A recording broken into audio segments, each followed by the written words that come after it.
Hello, gorgeous! Welcome back. I'm Daniel. And I'm Garet, and we're your hosts of Modern Gaze. On today's episode, we're going to be talking about sad fishing and the new trend in dating, matchmaking. But before we get into today's episode, I wanted to share with y'all a tip of the week. A tip, just a tip. Just the tips, how I like a girl. The tip is, if somebody is being mean to you, just say, "Excuse me, you got something stuck in your teeth." This makes them self-conscious and can stop them from being mean. It's the perfect kind of disarm to someone who's being inappropriate or aggressive or being rude to you. Well, I mean, everyone loves a clean mouth. Okay. And on that note, us gays, we just know how to do stuff. Well, what about modern gays? That's easy. Modern gays do everything.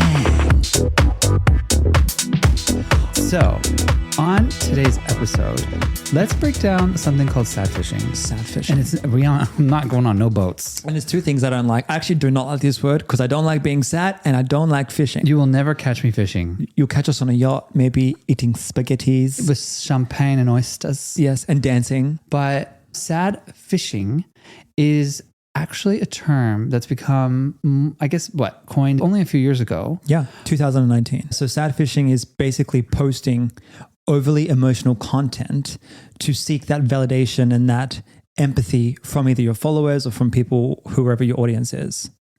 So it's oversharing emotional distress. Correct. And so what's the difference to someone who's just genuinely sharing something shit that just happened with them? Everything that they post that's sad isn't sad fishing. Well, it's okay to post a story, right? Or post an emotional experience, but it's that constant, reoccurring, overly emotional posting. Where it feels manipulative. It's a bit manipulative, correct. Or it's almost like exhausting for us as viewers to see it all the time. That's right.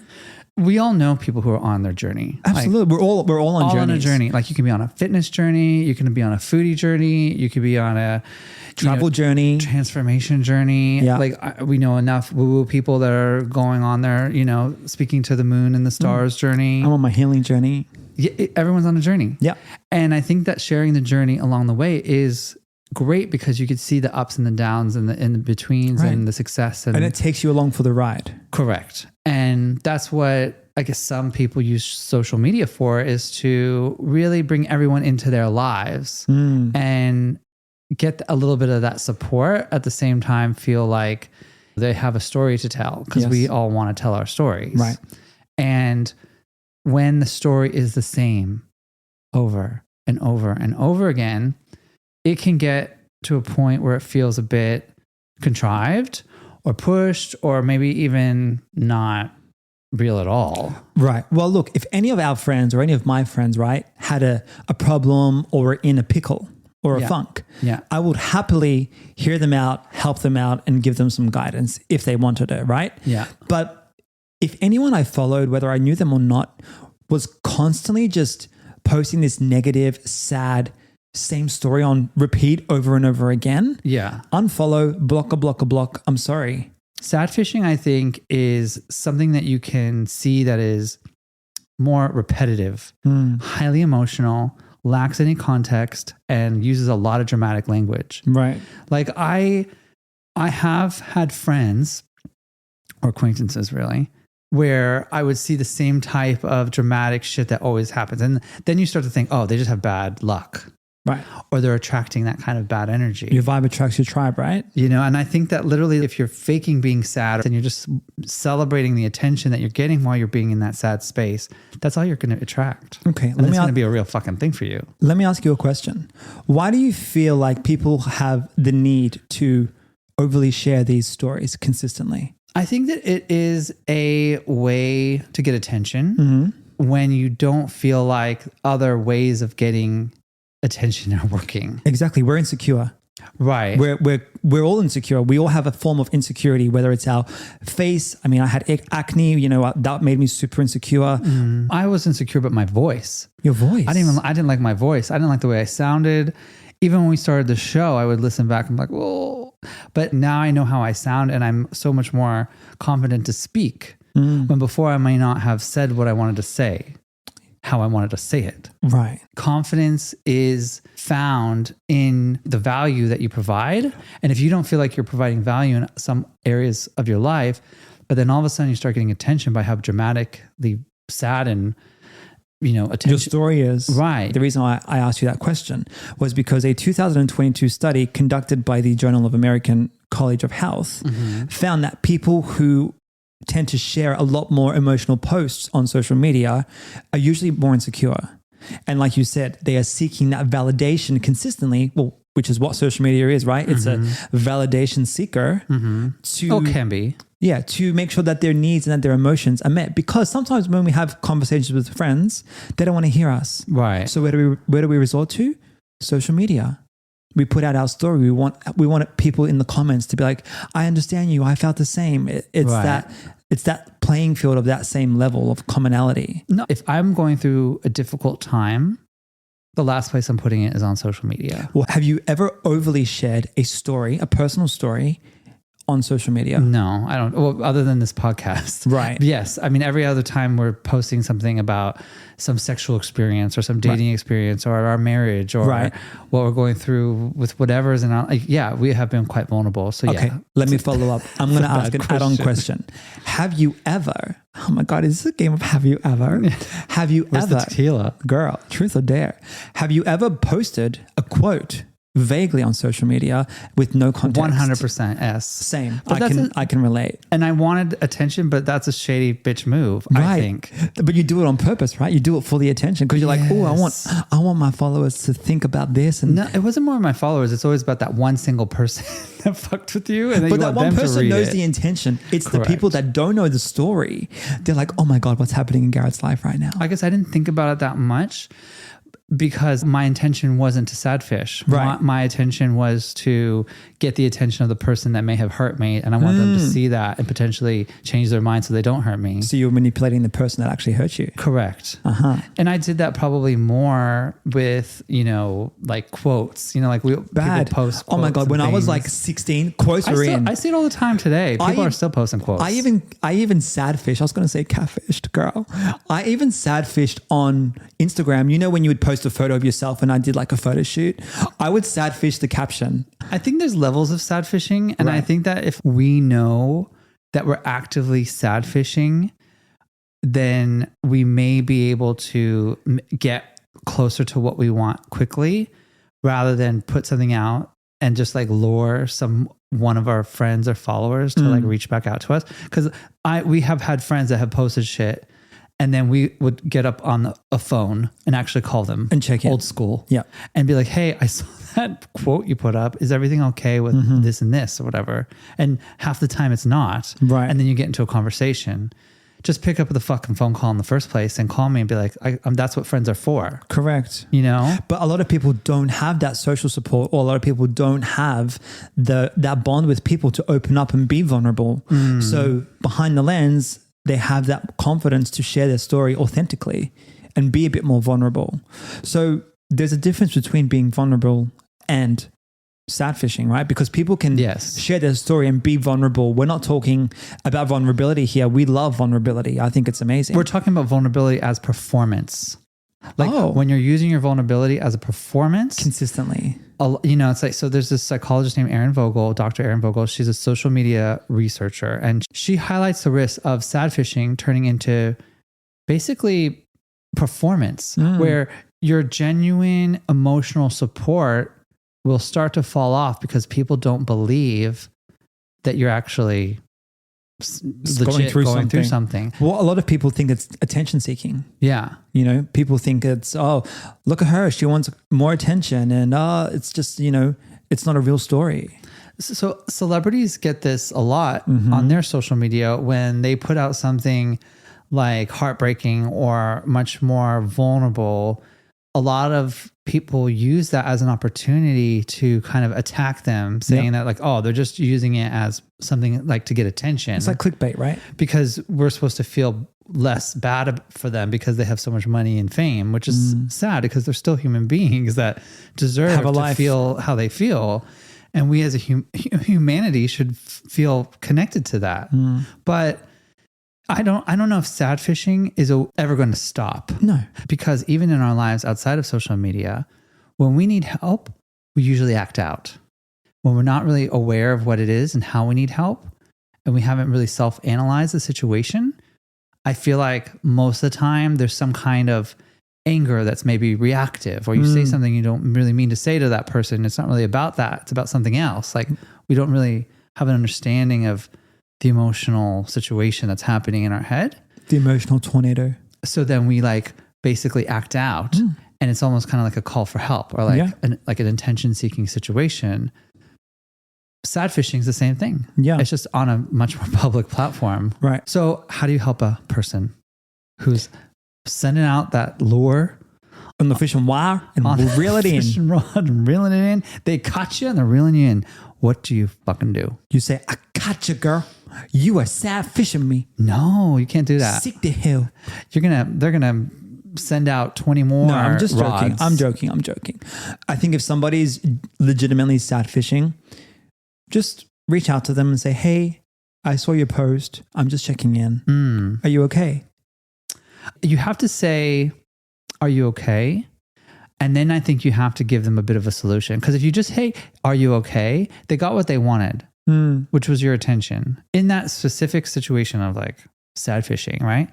If someone is kind of being a bit more performative with what's going on and the drama and all that stuff, right? That's feeling a bit too overwhelming. First of all, acknowledge them, right? Be like, I acknowledge what you're going through. Like, I feel with for kindness. you know, like with empathy. Empathy, yep. You just have to validate, right? Otherwise, they're going to be blocka. Right. If you don't validate someone, they're going to instantly be like, you don't know what you're talking about. You don't understand. Yes. So you have to validate. Even if you don't fully understand, you have to acknowledge what's going on, and you can just acknowledge what they're saying. And I feel like that's the first way to build a connection with someone who's like out in outer space. Let's get on that level.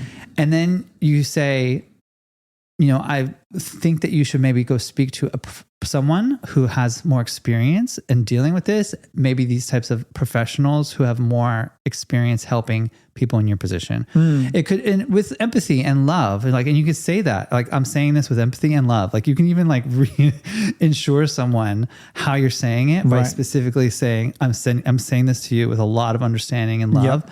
I think you should go talk to someone who can help you. And it usually will be someone has much more experience in whatever you're going through, right? Like if it's a professional therapist or someone who is a life coach or someone who has a bit more clarity in what they're trying to achieve, or help them get over whatever roadblock they're going through. Right. So even if you don't know the person, you're just saying basically, even in the comments, just lead with empathy. Lead with empathy. And kindness and compassion. 100%. I love that. So speaking of fishing. Yes. Which we do not like. No, fishing. A lot of people are over fishing for love. Oh, I see what you did there. You see what I did there? They are over the apps. There is too many fish in the sea, or not enough. No. There are too many fish. I mean, could you imagine going on all of these apps? You have Bumble, you have Hinge, you have Grindr, you have Tinder, you have Scruff, you have this, you have that.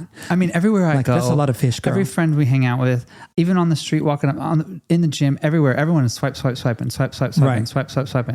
So there's a lot of fish, but it doesn't seem like there's a lot of fish you want to catch. And I feel like previously, over the past years, a lot of people resorted to online dating, right? Which is how we met. Yeah. We met online, and we were very fortunate to have met online. Mm-hmm. But I think the overuse of all of these dating platforms has caused people to revert back to old school ways of dating and finding the one. Okay, yeah. Right? Like matchmaking. So did you know that my mom had a matchmaking service? Your mom had a matchmaking service? Yeah, she had a matchmaking service. She would host a singles event in Los Angeles for other young, fun people to get together and have a drink. And so she would actually host like cocktail events. Oh.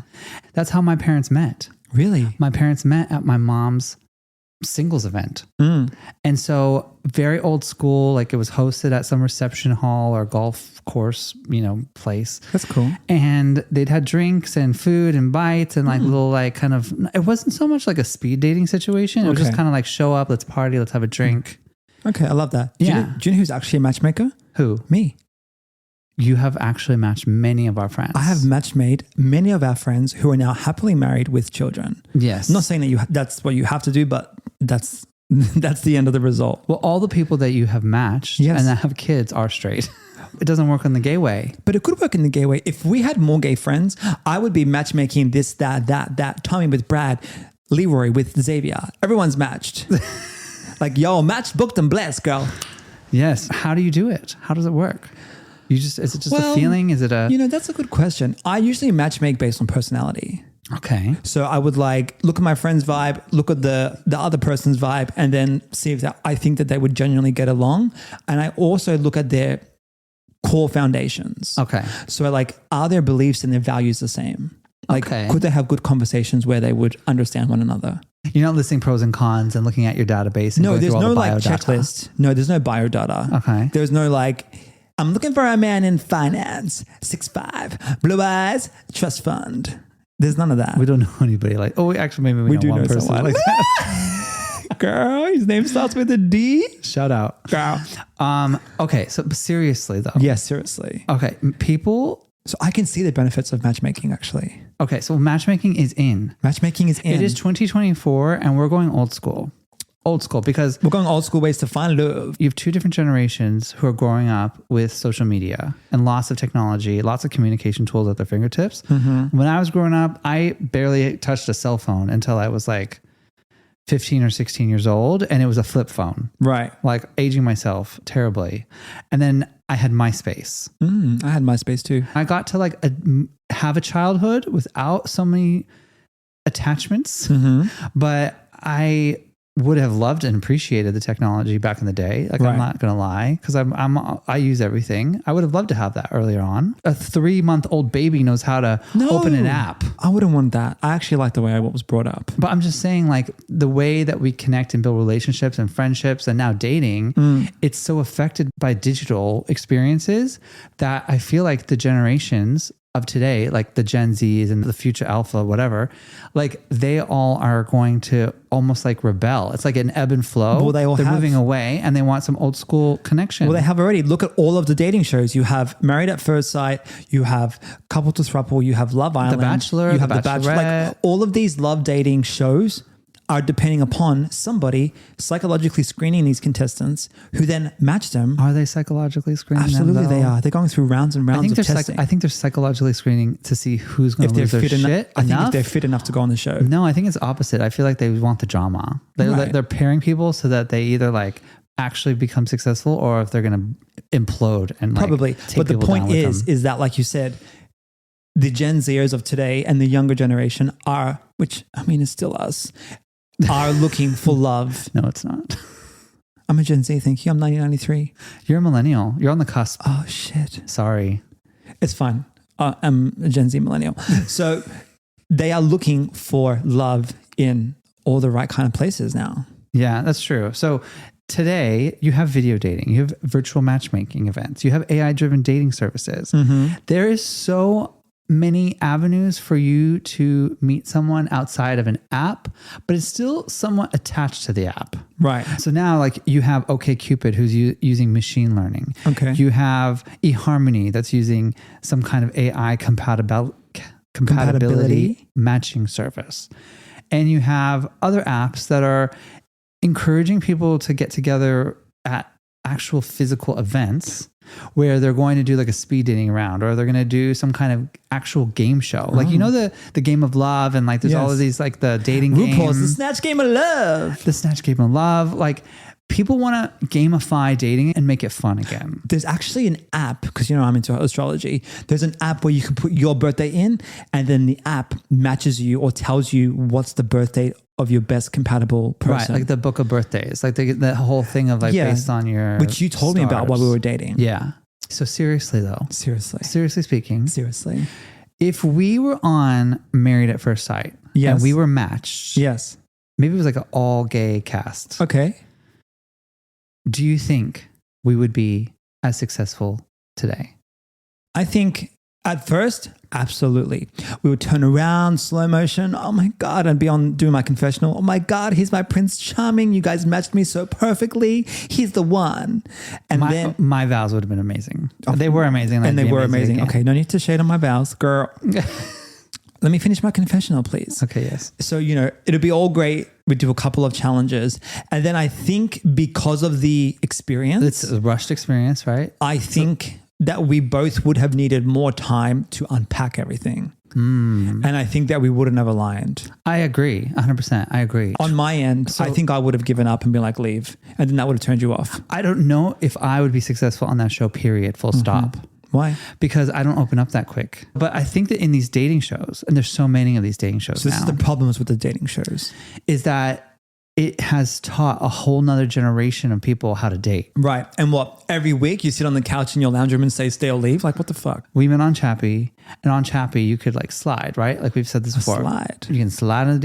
You can slide to Mr. Right or Mr. Right Now. That's so right. It was way more like open-minded when it came down to like what your sexual needs were or what your relationship like long-term needs were. Well, you were clearer with your intentions. Correct. And you communicate really honestly, like, this is how I'm feeling right now. Yeah. It's either like, let's go on a date or let's go in the bedroom.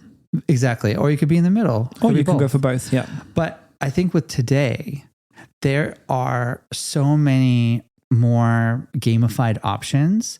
And when we look at the game shows that all of these television reality shows, right, that kind of turn it into challenges and, simulated situations that wouldn't normally happen in the real world. And then you're also on this like really tight timeline. Like you said, like, I'm not sure if that would have been the best place for us to meet. We wouldn't have thrived. I don't think it's an environment to really thrive in a relationship. So I do think it's important to remember that like, even when we're using apps and even going to a live matchmaking situation, right, that we don't put so much pressure on it to happen so quickly. But matchmaking is great because it allows you to express to another person what you're looking for in a partner. Yeah. And then find that. Yeah. Rather than an app. But from reading from someone's bio or filtering through age or preferences or interests. And if you think about it, like so many relationships before dating apps, it was through friend referral, right? It's like through people who knew people. Oh, this is my friend. Or you went to a party, or you went to a bar. You went to places where people were interacting, or you did like activities that you love to do. So there was always kind of like either a matchmaker involved, whether it be your family or a third friends, party of some sort, or the matchmaker would be the event or interest. Right. Like you guys both like, Dungeons and Dragons, and then you met on like some kind of competition, and then you fell in love. Dungeons and Dragons? Where are you going with this? I mean, I loved Dungeons and Dragons when I was a kid. We love Mario Kart. Fine, Mario Kart today. Mario Kart, Nintendo forever. So when we say matchmaker, we use the word matchmaker as in someone to help you find love rather than like a prearranged marriage. Matchmaker, find me a match. Isn't it find me a match? Find me a matchmaker, find me a match. Catch me a catch. I don't know, something like that. Okay, I have a few pros and cons on why matchmaking is great or absolute shit. All right, give them to me. Make the decision. Increased accessibility to potential partners beyond geographical limitations. More options for people, so there's more efficiency. Convenience of connecting from home, so save time and effort. Yep. Opportunities for deeper, more thoughtful connection before meeting in person. I agree with all of those because people don't want to waste their time anymore. How many messages can you have on Tinder where it's like, oh, want to meet up? Want to go for a drink? No, I'm at home. This is who I need. Bring them to me. Actually, I think it makes sense that you can be more efficient with your time, but I don't think efficiency is the problem for most people today. I think it's boring. I think it's a letdown. It's like when you play the same game over and over again, you're over the game. Yes. And now we've gamified the shit out of it and we don't want to play that game anymore. Correct. So I think something different may be better, but here's some cons. Go. Risk of superficial connections due to the abundance of options. Right? We're just looking at like face pics and like being too focused on physical attribution. Privacy concerns related to sharing personal information online. Yeah. Yeah, AI matchmaking systems. Like everyone's got your information. Moving on next. The paradox of choice leading to decision fatigue and less satisfaction. Like I said, you're fucking over it because the game is boring, and the potential of misrepresentation and catfishing.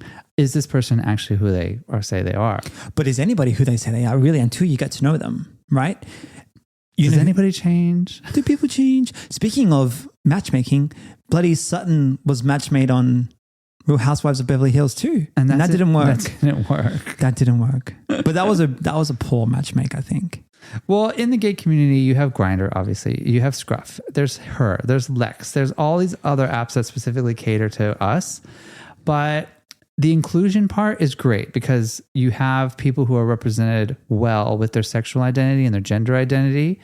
And it is a way to make friends. It's a way to build connection. People aren't just using these apps to just date. They're using it to just have a hookup or to even make a friend. Okay, so I have a question for you. So say I'm on the pro train. I love matchmaking. I'm sold. I want to try it. Where do people go to even find a matchmaker or try and be matchmade? Like something find a matchmaker in heaven. Well, most of the apps in general do have some kind of community-led activity that you can show up to, sign up for in your city, or you can even like advocate to be maybe one of the moderators or someone who's putting it together. Okay. And it's like old school matchmaker, like singles events like my mom used to put on. Those are officially back. And it can just be an event where you show up to a bar and you know everyone's single. And if you're looking obviously for someone who is gay or lesbian or someone who is open to more types of relationships, there are specific communities that you can reach out to. And usually they're led by the same apps that support that. Okay. So they're events that are thrown by those apps. But there's lots of other like matchmaking people who have great clientele. Okay. There's also people within your community that you just got to Google. Or talk to your friends and say, this is what I'm looking for. And then they might be like, oh my gosh, I know somebody. I don't imagine that your friend's always going to be the best person to matchmake you. I do. You think? Because usually it's kind of like whoever is... No, your friends know you. They know you, but they don't know a lot of single people sometimes. Yeah, but they might know somebody else who they know really well as well. Like me. Oh, so they're saying, okay, reach out to Daniel for matchmaking services. Don't reach out to me, but tell your friends, have the conversations about what you're looking for. And if you went on a date and it doesn't work, be vulnerable. Don't sadfish, but be vulnerable and tell that person why it didn't work. And then maybe they'll be like, oh my gosh, I know somebody like that. Okay, so you know what would be the worst thing ever though? Tell me. Someone who is sadfishing on a date. Oh, never sadfish on a date. Because then you don't know you don't know what to do. You're like kind of like, well, I'm going to just support you. And that could be talking about like all of your previous relationship or trauma in a previous marriage situation. Or dating, too early and too way in detail. And then if tears are starting to happen and it's overwhelming, that date's not going well. Keep the first date fun and light. Maybe the second and the third one too. I mean, you can get into some real shit, talk about what's really going on in your life. Correct. But don't sadfish. Don't sadfish. Well, as we wrap up today's episode, remember, if somebody is pissing you off, say to them, excuse me, you've got something in your teeth. Yeah. Oh, okay. Well, say it and walk off. Yeah, and then you just walk away. Yeah, walk away. End of conversation. End of conversation. Good luck with that. Well, until next week, keep building the vibrant life you want by owning your authentic self.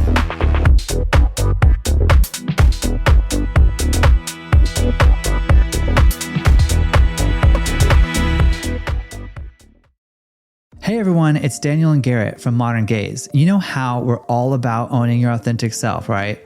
Well, we found something that's totally in line with that. It's called Homes Decor, spelled with 2 M's. Yeah, like home, but make it French and fabulous. This place is not your average home decor store. It's a vibe. Picture this, guys. Provocative pillows that start conversations, gay vintage art that's like a time machine to the past, and futuristic drag queen portraits that are just iconic. It's all about expressing you. And get this, they're offering free international shipping for orders over $200. And save that money! So you can be fabulous no matter where you are in the world. Oh, and because we love you guys, use the code ModernGaze at checkout for a cheeky 10% off. It's like a high five from us to you.